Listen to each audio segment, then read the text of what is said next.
Hello दोस्तों, नमस्कार। तो हमारी आज की कहानी है राजा परीक्षित का मृत्यु भय कैसे दूर हुआ।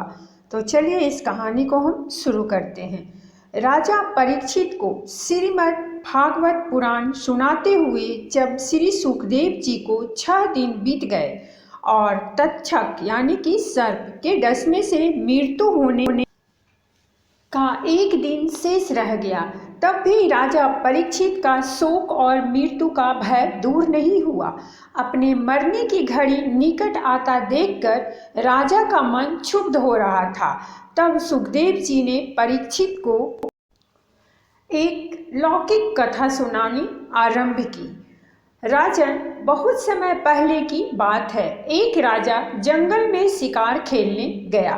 संयोगवश वह रास्ता भूलकर घने जंगल में जा पहुंचा।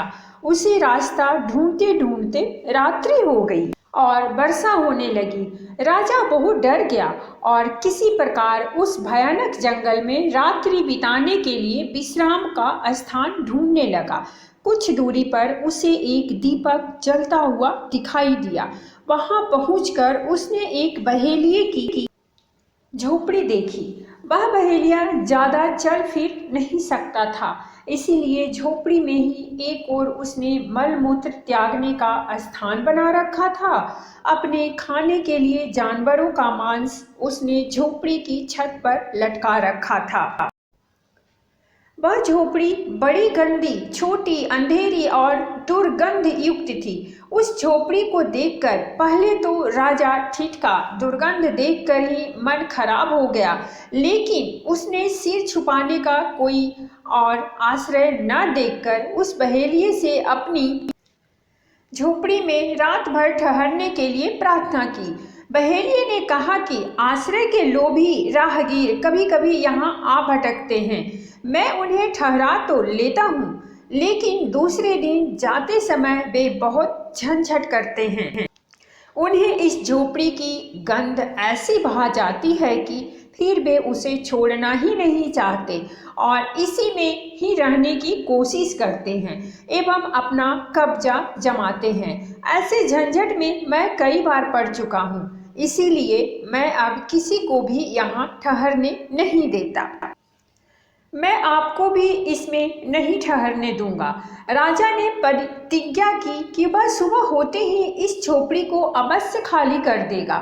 यहाँ तो वह संजोगवश भटकते हुए आया है, उसे तो सिर्फ एक रात काटनी है। तब बहेलिये ने राजा को वहां ठहरने की अनुमति दे दी, पर सुबह होते ही बिना कोई झंझट किए झोपड़ी खाली करने की शर्त को दोहरा दिया। राजा रात भर एक कोने में पड़ा सोता रहा। सोने में झोपड़ी की दुर्गंध उसके मस्तिष्क में ऐसी बस गई कि सुबह जब उठा तो वही सबसे परम प्रिय लगने लगा। राजा जीवन के वास्तविक उद्देश्य को भूलकर वही निवास करने की बात सोचने लगा और बहेलिये से वही ठहरने की प्रार्थना करने लगा। इस पर बहेलिया भड़क गया और राजा को भला बुरा कहने लगा।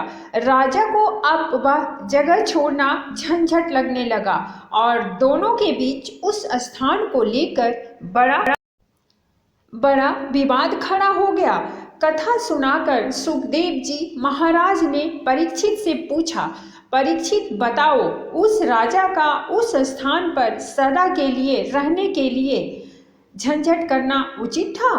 परीक्षित ने उत्तर दिया, भगवान, वह राजा कौन था? उसका नाम तो बताइए मुझे। वह तो मूर्ख जान पड़ता है जो ऐसी गंदी झोपड़ी में अपनी प्रतिज्ञा तोड़कर एवं अपना वास्तविक उद्देश्य भूलकर नियत अवधि से भी अधिक वहां रहना चाहता है। उसकी मूर्खता पर तो मुझे आश्चर्य होता है। श्री सुखदेव जी महाराज ने कहा, हे राजा परीक्षित, वह बड़े भारी मूर्ख तो स्वयं आप ही हैं। इस मलमूत्र की गठरी देह में जितने समय आपकी आत्मा को रहना आवश्यक था, वह अवधि तो कल समाप्त हो रही है। अब आपको उस लोक जाना है जहां से आप आए हैं, फिर भी आप मरना नहीं चाहते। क्या यह आपकी मूर्खता नहीं है? राजा परीक्षित का ज्ञान जाग गया और वे बंधन मुक्ति के लिए सहर्ष तैयार हो गए। वस्तुतः यही सत्य है, जब एक जीव अपनी माँ की कोख से जन्म लेता है तो अपनी माँ की कोख के अंदर भगवान से प्रार्थना करता है कि हे भगवान, मुझे यहाँ इस कोख से मुक्ति कीजिए। मैं आपका भजन सुमिरन करूँगा। और जब वह जन्म लेकर इस संसार में आता है तो उस राजा की तरह हैरान होकर सोचने लगता है कि मैं ये कहाँ आ गया, और पैदा होते ही रोने लगता है। फिर धीरे धीरे उसे उस गंध भरी झोपड़ी की तरह यहाँ की खुशबू ऐसी भा जाती है कि वह अपना वास्तविक उद्देश्य भूलकर यहाँ से जाना ही नहीं चाहता है।